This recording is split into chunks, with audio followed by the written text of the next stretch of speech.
네, 오늘은 유전자의 발현과 조절에 대해서 한번 살펴보겠습니다.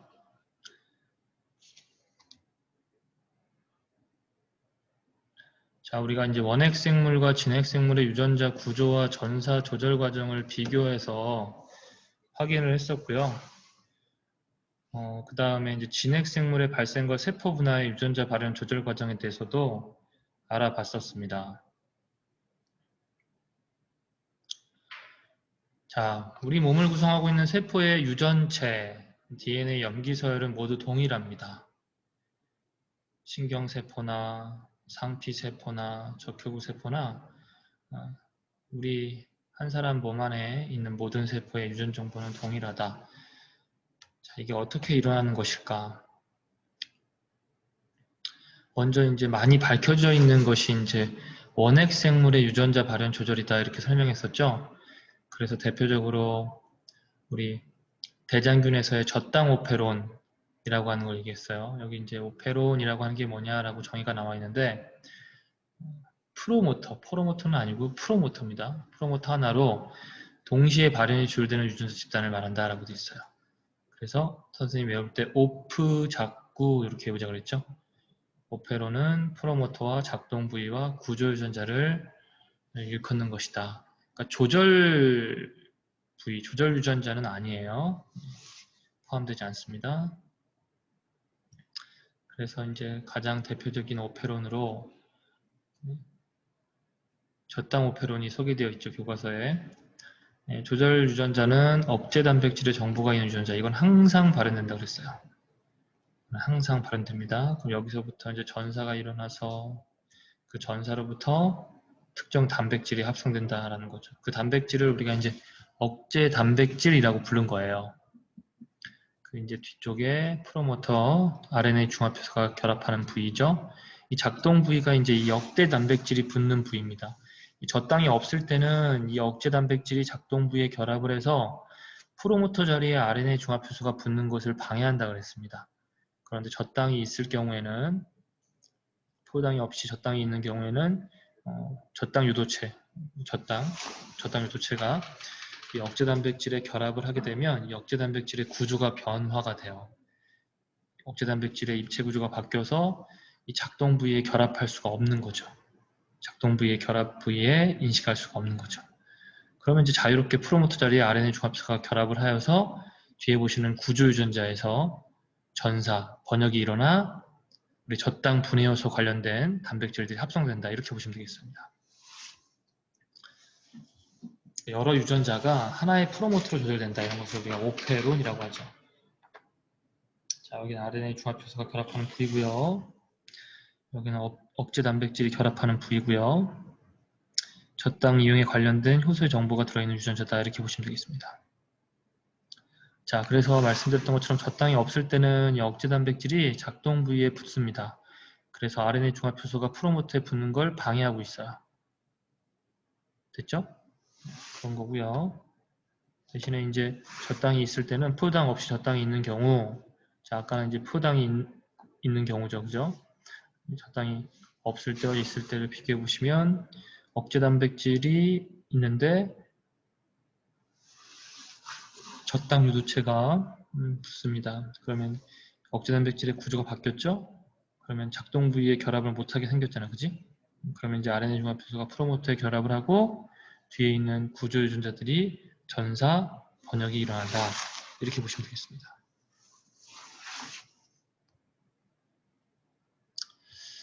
넘어가고요.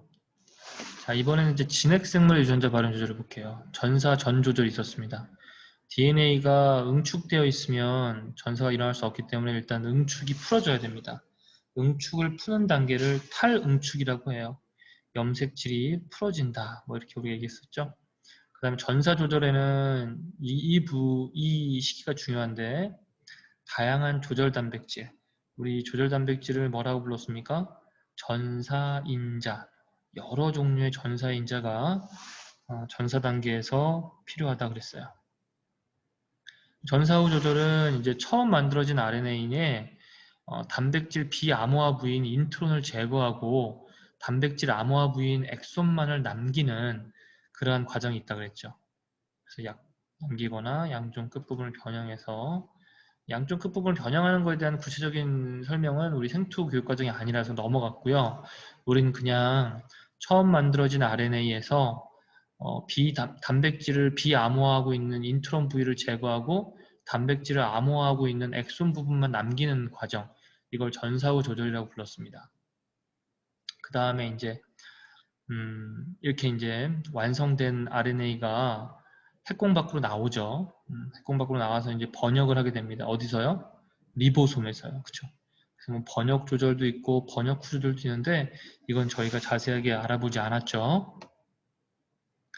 자, 전사인자, 아까 조절 단백질이라는 말로도 사용될 수 있다고 그랬어요.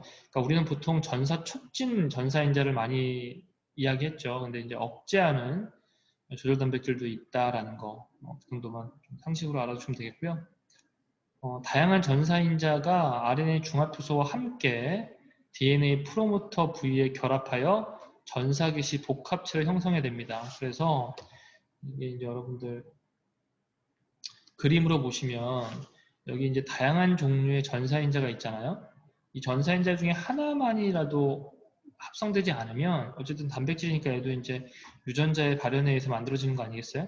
여기 여러 종류의 전사인자 중에 하나라도 빠지면 안 된다는 거죠. 뭐가 안 된다고요? 여기 보시는 것처럼 프로모터 자리에 RNA 중합효소가 제대로 결합할 수가 없는 겁니다.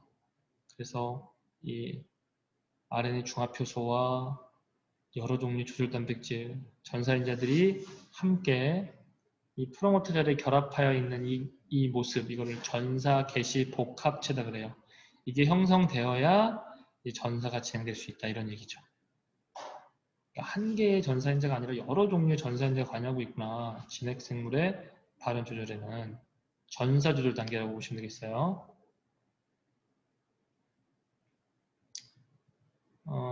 뭐 여러 가지 생각해 보기라고 나와 있는데요. 원핵생물과 진핵생물을 좀 비교해 보시면 유전자의 구조부터 보시면은 원핵은 각각의 유전자마다 독립된 프로모터가 존재한다. 그러니까 이렇게 쉽게 말씀드리면 하나의 유전자에 하나의 프로모터 뭐 이렇게 보실 수 있어요. 근데 이런 경우도 있지만 우리가 앞서 봤던 이제 저당 오페론처럼 기능적으로 연관된 유전자, 우리 앞서 봤던 구조 유전자 1, 2, 3가 있었죠. 이게 이제 저당 분해 효소와 관련된 유전자 그룹입니다. 그래서 그 앞에 프로모터 하나가 그 프로모터 하나의 자리에 전사인 그 RNA 중합효소가 결합을 하면 뒤에 있는 연관된 유전자가 한꺼번에 전사가 되잖아. 그지? 이런 게 이제 원핵생물의 특징입니다. 하지만 진핵생물은 이러한 오페론 구조가 없고 각각의 유전자보다 별도의 프로모터가 존재한다. 이렇게 보시면 되겠어요. 여기까지 됐죠? 그 다음에 조절 단백질을 보시면 진핵생물과 비교하여 전사 조절에 관여하는 조절 단백질의 수가 적고 진핵생물 같은 경우는 조절 단백질의 수가 많다. 우리 이제 앞서 봤던 오페론에서 우리 조절 유전자로부터 만들어지는 억제 단백질, 이게 일종의 조절 단백질입니다. 진핵에서 얘기하는 전사인자, 뭐 이 정도로 여러분이 생각할 수 있겠죠. 하지만 진핵생물은 다양한 조절 단백질이 전사 조절에 관여하고 있다고 되어 있고요. 조절 단백질의 결합 위치를 보시면은 조절 단백질이 프로모터에 인접한 작동 부위에 결합합니다. 진핵생물은 전사인자가 프로모터 부위뿐만 아니라 원거리 조절 부위 또는 뭐 근거리 조절 부위 뭐 이런데 붙는 부위가 좀 여러 부위다. 이 정도로 생각을 해보시면 되겠습니다.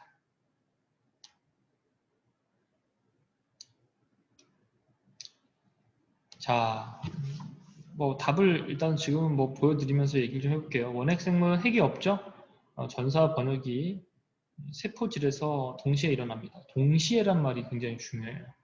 따라서 전사 단계에서 가장 핵심적인 유전자 발현 조절 과정이 일어난다고 볼 수 있고요. 진핵생물은 핵막이 있습니다. 그래서 전사는 핵 안에서, 번역은 세포질에서 공간적으로 분리되어 있고 시간적으로도 전사 이후에 번역이 일어나는 거죠.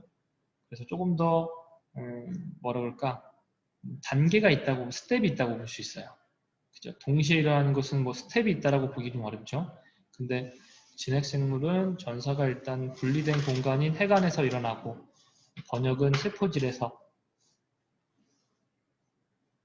세포질에 있는 리보솜에서 일어나니까 이제 어느 정도 이제 스텝, 단계가 있구나라는 것을 우리가 생각해 볼 수 있습니다.